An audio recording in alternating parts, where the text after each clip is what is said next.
Alexandre Dubé. Aussi véridique et authentique que son information. J'ai une question pour vous deux. Benoît Dutrisac. Je suis là pour aider. Qu'est-ce qu'ils veulent, Mario? Mario Dumont. Une réduction de la tâche puis une augmentation de salaire. Ben, c'est cave. C'est des crapules. C'est cave, dire ça. Ils ont tellement tout. Non, ils ont déjà eu plus. La rencontre Dutrisac-Dumont. Fais un petit effort. Benoît, Mario, bonjour à vous deux. Hello. Benoît, Quoi? c'est moi ou il y a des travaux qui s'éternisent? Ou c'est un peu comme le jour de la marmotte. Tu te promènes à Montréal, puis là, tu te dis, voyons, ils viennent pas juste de le faire, ce chantier-là. Comment ça se fait que c'est encore ouvert? Écoute, il annonce pour cette semaine la fermeture de l'autoroute Bonaventure la nuit de 22h à 4h30. Puis là, puis je passe par là, moi, chaque matin. Je prends le pont Champlain, l'autoroute Bonaventure. Puis là, j'ai vu, ils refont des travaux, là. Là, je suis allé voir ce matin. Parce que là, je me disais, ils viennent de finir le Robert Bourassa, l'accès à Montréal. Et là, on recommence. Puis ça va être beau, là. Mais de 2025 à, je sais pas, 2-3 ans, là, ils vont refaire tout le boulevard avec des pistes cyclables. Ça va être magnifique. Mais je me souviens, il y a 10 ans, là, en 2014, 15, 16, 17, là, l'enfer pour rentrer à Montréal. L'enfer. On travaillait, Mario, à Place Bonaventure. J'étais au bout, à la fin de l'autoroute là, qui descendait. L'autoroute Bonaventure était là. Je pouvais pas sortir de ma voiture. Il y avait des policiers qui savaient pas quoi faire. Il y en avait 6-7 en temps supplémentaire. Ils t'envoyaient d'un bar, t'envoyaient de l'autre. Tu t'en allais prendre Peel ou McGill. Puis là, ils te ramenaient dans une espèce... Ça va recommencer. Ça va recommencer. Je peux pas croire. On vient de le faire, même pas 10 ans, là. Ça fait 7 ans que c'est fini. Puis là, il recommence parce qu'il n'y a pas de vision à long terme. Je légèrement découragé. Ben Mario, c'est comme Sainte-Cat, là. Sainte-Catherine-Ouest, là, pour les commerçants, on a vu ça en fin de semaine, là. C'est décourageant. C'est pas évitant, là. C'est un carnage, mais ce que Benoît décrit quand même, là, puis... un jour, on aura peut-être une évaluation financière de ça, mais rouvrir les mêmes rues, refaire les mêmes rues, 1 fois, 2 fois, 3 fois. On a eu toutes les explications. Ouais, mais là, ils sont pas toujours coordonnés. Là, tes eaux vont me donner pour passer du câblage. L'année d'après, il fallait que tes eaux passaient l'aqueduc. Puis là, finalement... tu te rends compte qu'à un moment donné, il y a des rues qui sont éventrées. Et sur une décennie, une rue va être éventrée 3 fois, 4 fois, ça se peut pas. Puis là, je parle pas du trafic, de la congestion, des cônes. Mais c'est la triste histoire de Montréal. Ouais. Mario Pelcha, le chanteur, qui est forcé d'annuler 45 spectacles, des spectacles qu'il devait faire sur son vignoble au cours de l'été. Pourquoi? Ben parce qu'il n'a pas reçu l'autorisation de la Commission de la protection du territoire agricole du Québec. C'est quoi leur problème? Hey là là. Le nom le dit, hein, ils sont là pour protéger le territoire agricole. On comprend bien que si Mario Pelcha faisait une demande à la CPTEQ pour construire une salle de spectacle de la grandeur de la Place des Arts sur ses terres agricoles, on lui refuserait. Mais là, il fait une activité qui est totalement acceptée dans le domaine de l'agroalimentaire, l'agro-tourisme. D'abord, un vignoble qui est déjà une activité agricole avec de l'agro-tourisme, donc des activités agricoles, mais où il y a des gens qui passent. Et donc, c'est correct, les gens peuvent y aller, peuvent visiter les lieux, regarder les méthodes de production, manger, parce qu'il y a une salle à manger. D'ailleurs, je suis allé voir ce matin, je suis allé revoir les photos de l'endroit, là, parce que c'est comme c'est ce qu'on appelle la salle de spectacle, c'est une salle à manger, là. C'est des tables, les tables sont mises pour manger, puis tout ça. Puis au bout de la salle, tu sais, il y a un petit stage, une petite scène. Ça menace les territoires agricoles, là. Ben, c'est-à-dire que les gens ont le droit de manger aux tables, mais il n'y a pas le droit d'avoir quelqu'un qui chante devant eux. Là, ça devient illégal. C'est l'absurdité bureaucratique suprême, c'est l'exemple. Et là, c'est pas rien. Là, lui, il doit rembourser imagine-tu le bordel, rembourser des milliers de billets.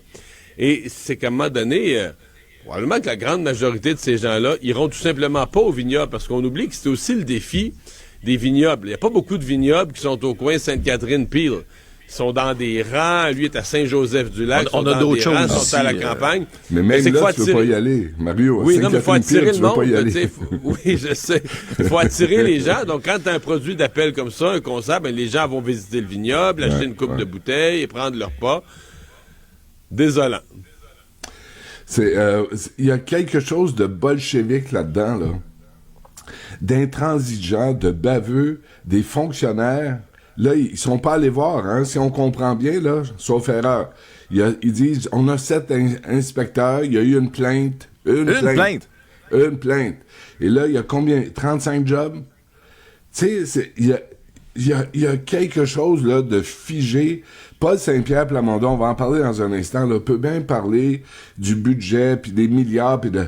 Mais tant qu'on va fonctionner comme ça, là, de manière bolchevique, où t'as un petit fonctionnaire qui dit non, il n'aura pas.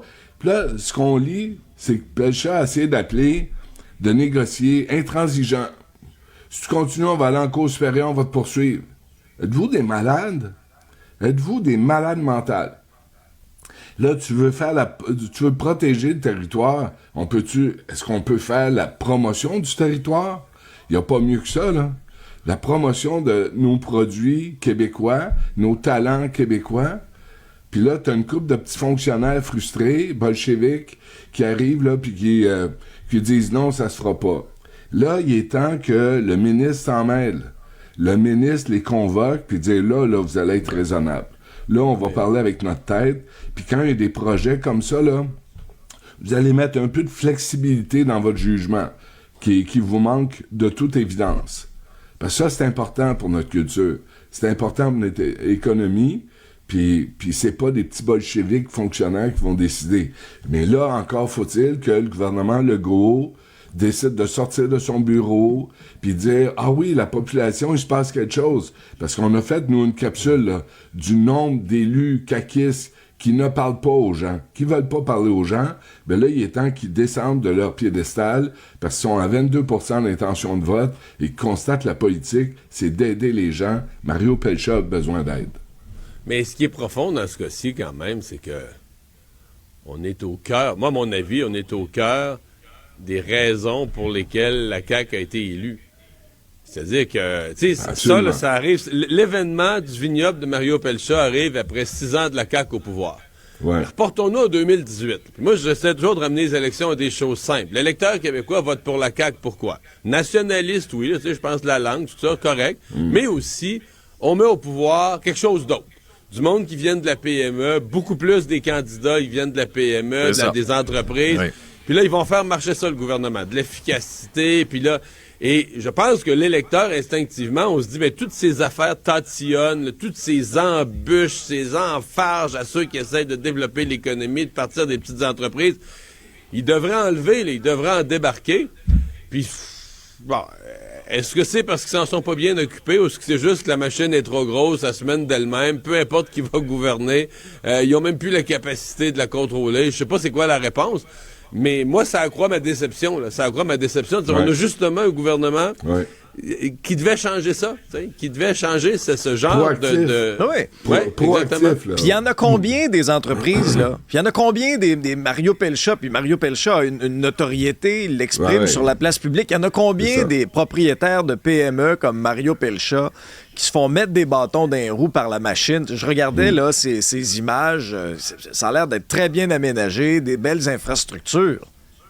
Qu'est-ce qu'ils veulent plus? Ils veulent-tu choisir cette liste? Ils veulent-tu choisir la liste de chansons que Mario Pelcha va interpréter avec les fonctionnaires, là, puis là, ils sont là, puis oui, on ne sait pas. C'est le retour du fonctionnaire. Oui, c'est le retour de mon fonctionnaire, oui. Avec ses petites lunettes sur le bout du nez, les procédures, puis l'alinéa 15. Oui, on adore ça. Mais dans ce cas-là, Alexandre, c'est vraiment ça. Là. C'est la procédure. Il doit y avoir quelque chose dans la loi sur le...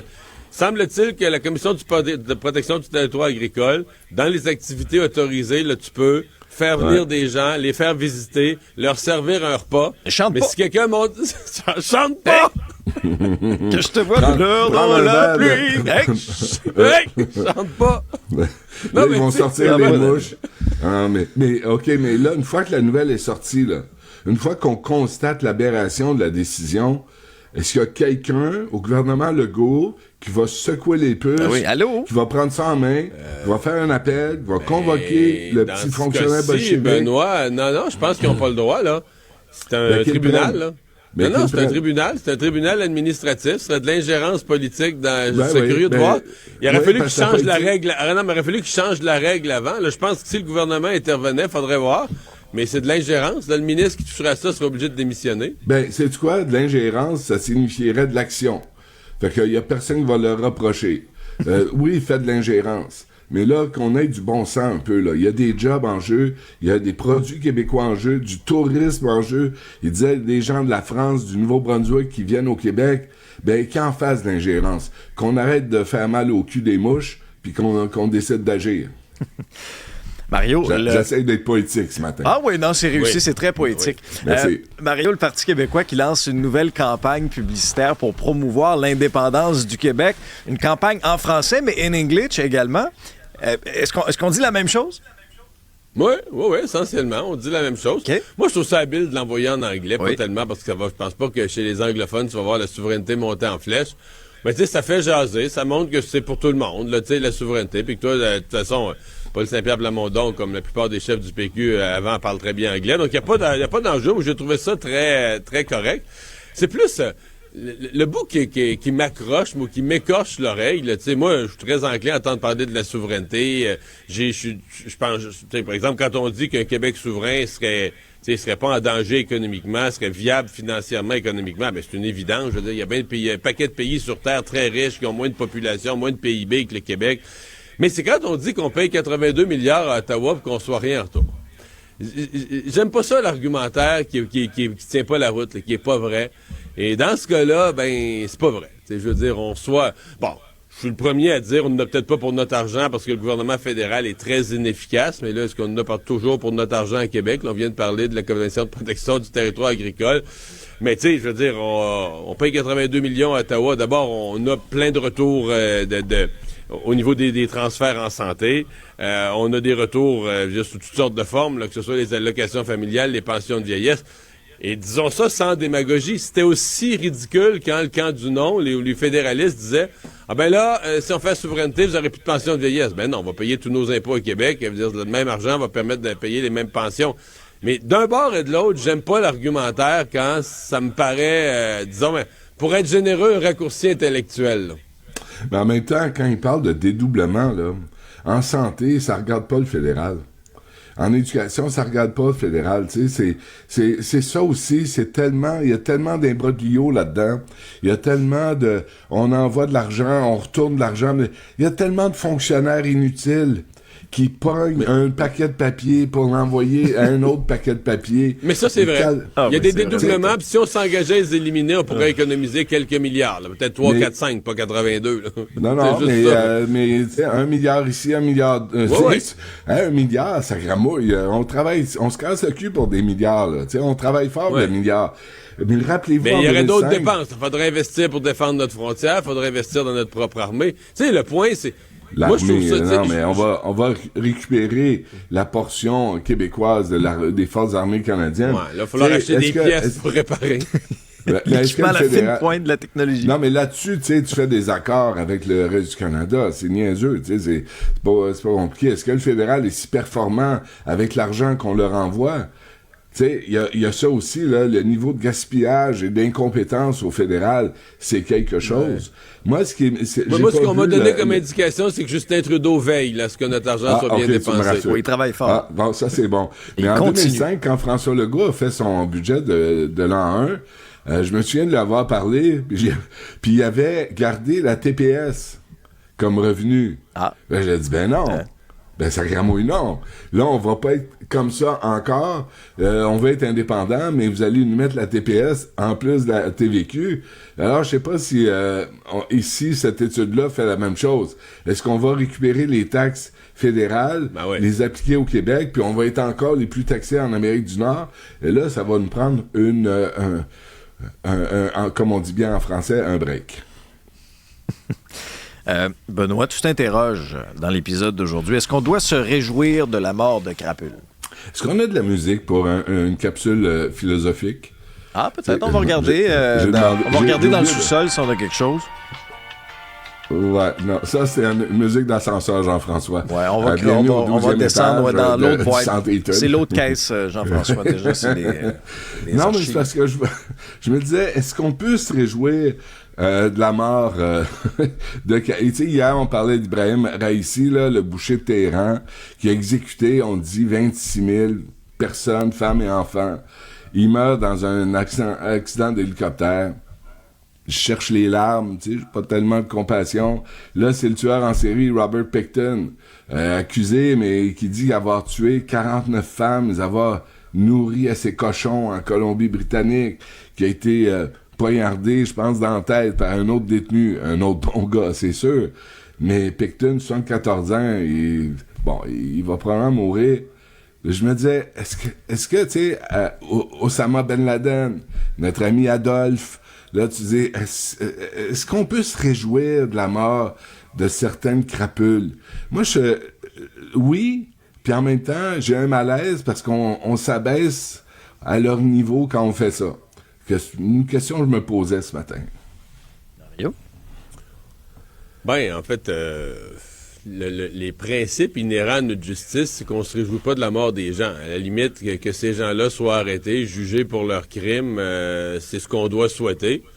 Maintenant, je veux dire, je me rallie tout à fait à Benoît quand il dit « Malgré l'effort, les larmes viennent pas ». Ça, c'est l'ordre des choses aussi, là, tu sais. Hier, tu m'as fait rire, Benoît, quand tu parlais de Raïssi et son hélicoptère qui s'écrase. Bon, ben, act of God, c'est comme... C'est arrivé, là, tu sais. Mais on ne doit pas se réjouir de la mort des gens, mais on doit constater qu'il y a des gens qui ont fait beaucoup de mal dans leur vie. Fait que, tu sais, quand le malheur les frappe, eux, t'as de la misère là, à fondre en compassion. Là. Tu dis, il y a peut-être une justice quelque part, tu sais, dans ce monde qui n'est plus virtuel. Mais bref, tu sais, Vladimir, là, fait une crise cardiaque. Est-ce qu'on applaudit? Est-ce que ça met fin à l'invasion en Ukraine? Tu sais, mais dans le cas de... Ouais. C'est une grande question philosophique. Si t'as Lee Harvey Oswald puis tu le frappes en voiture avant qu'il tue John F. Kennedy, est-ce que c'est une bonne affaire? Je sais pas. Mais dans le cas de l'Iran, Mario, les choses dans le cas ne de l'Iran, changeront pas. Benoît, c'est ça que j'allais dire. Si Benoît, si ton intérêt, c'est le sort des femmes en Iran... Tu sais, hier, je lisais un papier qui disait sur le Parlement, parce que tu sais, t'as le président, t'as le gouvernement, mais t'as quand même un Parlement élu. Et au Parlement, c'est 227 députés conservateurs, donc qui sont du bord là, du guide suprême puis du président Raïssi, puis 20 réformateurs. Donc 227 conservateurs, 20 réformateurs. Avec ce ratio-là, qui que ce soit qui succède à Raïssi, je pense qu'on peut pas s'attendre à un changement majeur dans la direction du pays. Mais tu sais, si on ramène ça un peu plus près de nous, des fois, on est appelé à commenter des décès ou quoi que ce soit. Puis moi, on m'a toujours dit, si t'as rien de bon à dire sur quelqu'un, dis rien. Puis ça, je l'ai mis en application dans les dernières années. Des fois, à propos de qui t'as rien dit? Non. Ben, je dirais, j'ai rien dit le jour de la mort, je dirais encore rien aujourd'hui. Hey, non, mais on se comprend que c'est pas la... Tu sais, il y a des cas où tu peux dire un décès comme ça de quelqu'un qui cause du mal peut changer le cours de l'histoire, là, pour vrai. Je veux dire, l'exemple Benoît disait, s'il arrivait quelque chose à Vladimir Poutine aujourd'hui, que des gens plus raisonnables reprenaient le pouvoir en Russie, tu sais, là, tu dis, OK, tu peux peut-être changer le cours de l'histoire. Là, peut-être que le fait de s'en réjouir peut devenir... Ça dépasse le plan humain, ça devient quelque chose de collectif. Mais en Iran, il m'apparaît qu'on va changer 4,30 sous pour une pierre. C'est marqué que Raïssi était vraiment vu comme... le prochain, tu sais, le pouvoir en Iran, le numéro 1, c'est le guide suprême. Hein? Le président n'était pas numéro 1. Là, devant lui, celui qui est le premier guide suprême, c'était l'ayatollah Khomeini, là, celui qui a fait la révolution islamique en 1979. Maintenant, c'est l'ayatollah Khamenei, ne pas confondre, mais qui est là, mais qui a 85 ans.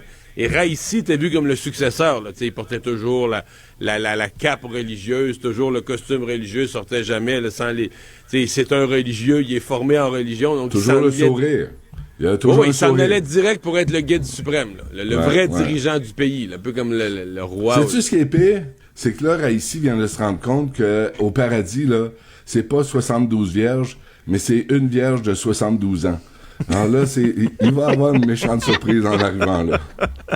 Benoît, Mario, merci à vous deux. Salut.